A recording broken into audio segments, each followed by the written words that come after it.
Assalamualaikum warahmatullahi wabarakatuh. Perkenalkan, nama saya Octavianus Putra Heranda, NRP 110319111 dari kelas 3 D3 Elektronika A. Nah, pada kali ini saya akan mempresentasikan hasil dari makalah saya, yaitu mengenai penerapan manajemen keselamatan kesehatan kerja atau K3 pada pengoperasian kettle uap atau boiler di suatu perusahaan. Nah, pertama-tama yaitu definisi kettle uap atau boiler.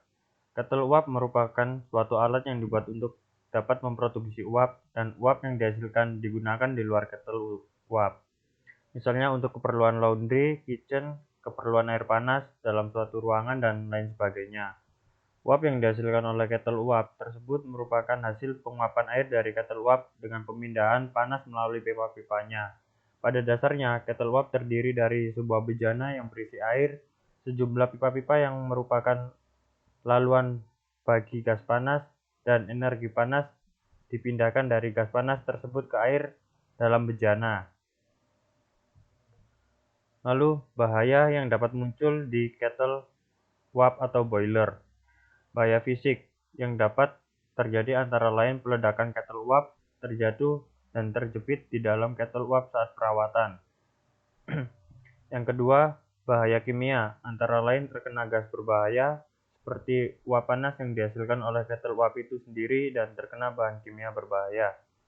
Ketiga, bahaya ergonomis yang mungkin timbul adalah karena tidak sesuainya alat operasi dengan operator, serta tempat yang sempit untuk melakukan pemeliharaan kettle uap itu sendiri. Yang keempat, bahaya mekanik, berupa kurangnya pengaman kettle uap dan peralatan kettle uap sehingga menimbulkan kecelakaan. Nah, lalu ada peraturan-peraturan K3. Nah, di sini peraturan-peraturan atau dasar hukum yang mengatur penerapan K3 tercantum dalam beberapa undang-undang dan peraturan kementerian, di antaranya yaitu Pasal 5, 20, dan 27 ayat 2 Undang-Undang Dasar 1945, lalu Pasal 86, 87, Paragraf 5 Undang-Undang Ketenagakerjaan, lalu ada Undang-Undang Nomor 1 Tahun 1970, lalu Peraturan Pelaksanaan atau Peraturan Khusus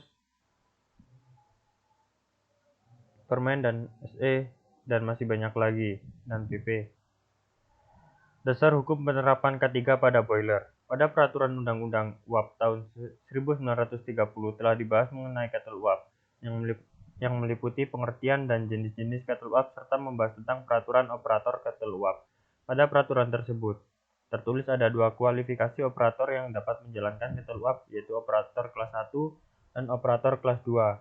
Setiap kualifikasi memiliki syarat, kewenangan, serta kewajiban masing-masing dalam menangani kettle uap. Operator kelas 1 lebih memiliki syarat, kewenangan, serta kewajiban yang lebih baik dibandingkan dengan operator kelas 2. Nah, lalu di sini terdapat data pendukung. Pengolahan data dan analisis dilakukan dengan metode HIRAC atau Hazard Identification Rate Assessment and Risk Control. Nah, HIRAC sendiri yaitu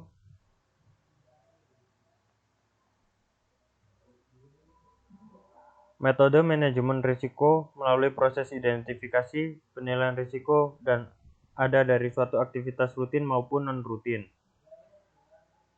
Nah, probabilitas adalah peluang munculnya risiko dari suatu bahaya.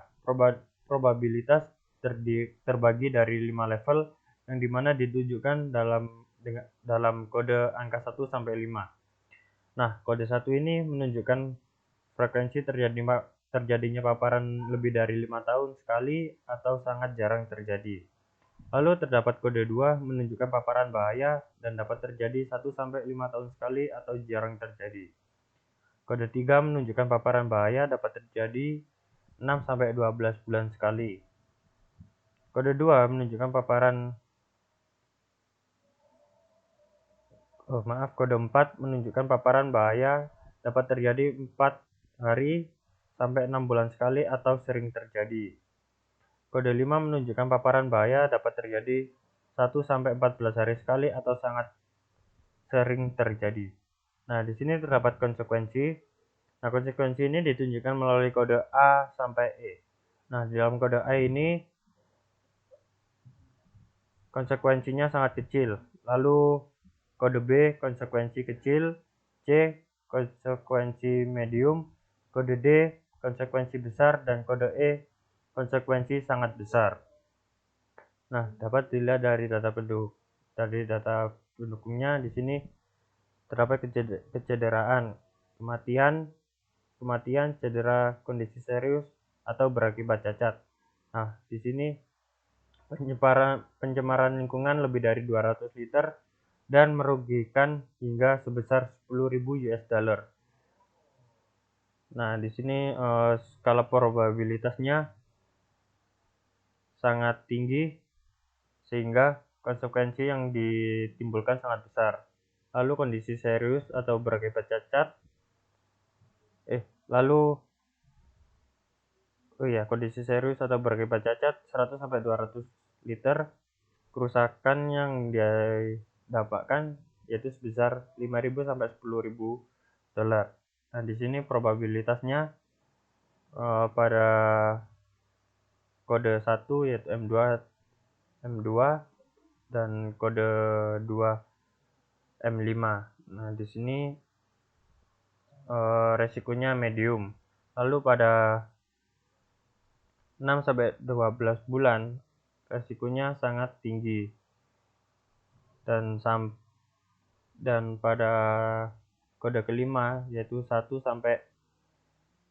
hari resikonya sangat tinggi. Jadi pada probabilitas kode 5 ini sering terjadi dan mengakibatkan konsekuensinya besar.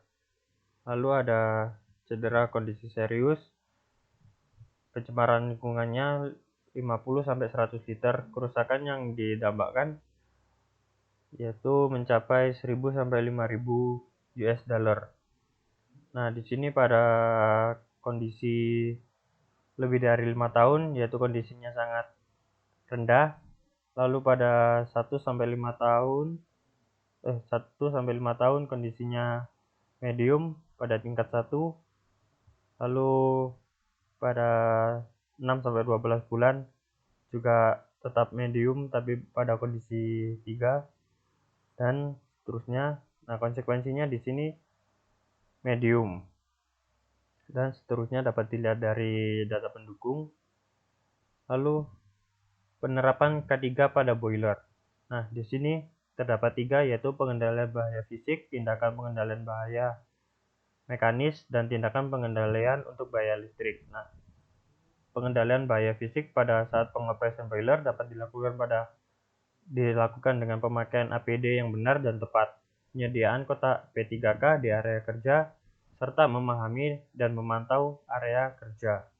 Lalu yang kedua, tindakan pengendalian bahaya mekanis dapat dilakukan dengan melakukan pengawasan dan pengecekan alat yang menunjang pengoperasian boiler secara berkala, serta penyediaan APAR di area kerja. Lalu yang ketiga, tindakan pengendalian untuk bahaya listrik adalah dengan melakukan pengecekan dan perawatan instalasi listrik secara berkala. Lalu yang terakhir yaitu kesimpulan.